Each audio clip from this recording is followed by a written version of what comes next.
You made headlines recently in Sky News. Can you explain how there was some confusion around grandfathering of testamentary trusts in Labor's budget? Yeah, so bear with me because it might get a little technical here. But so we talked about discretionary trusts. These are the ones where the trustee has the power to decide what happens to the income and the assets, and the beneficiaries don't have full control over those assets. Now, the government decided that they didn't like these trusts because they thought they were being used to minimise tax.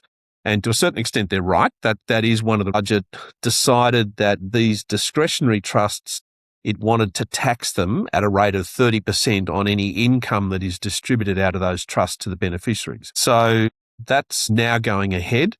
For family trusts, those ones where we said they're currently set up and working under a trust deed at the moment, where there was a lot of complaining, lots of complaining anyway about the whole thing, but that the government originally also said that was going to apply to testamentary trusts, so the ones that we set up in a will. Now, the problem with that is, remember, those trusts don't come into existence until the person actually passes away.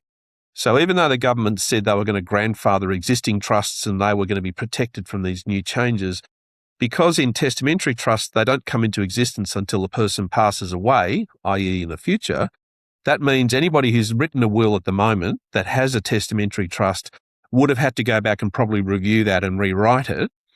But the real problem is that there was a small group of people who have written a will like that with a testamentary trust but can no longer change their will because they've lost the legal capacity to do that. They've developed dementia, or they've had an accident, or they're in a coma, or doing whatever. So these poor people they're the ones that I was really trying to highlight, and that was what I got on the news about and in various media pointing this out, that these poor people, through no fault of their own, had legitimately planned their affairs.